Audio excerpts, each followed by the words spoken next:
Hello everyone. তো দিনটা ছিল 7 ফেব্রুয়ারি, আমার মামার রিসেপশন পার্টি। তো ওখানে কী কী খাওয়া দাওয়া করেছি তোমাদেরকে সেটাই দেখাবো। প্রথমে ছিল ভেজ কাটলেট, কাসুন্দি আর স্যালাড।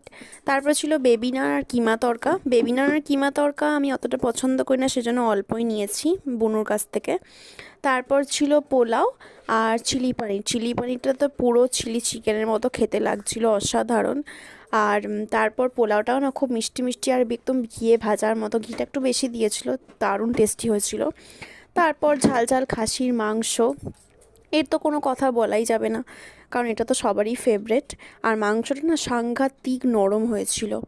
আর মিষ্টি মিষ্টি পোলাওয়ের সাথে ঝাল ঝাল মাংস খেতে কারই না ভালো লাগে বলো।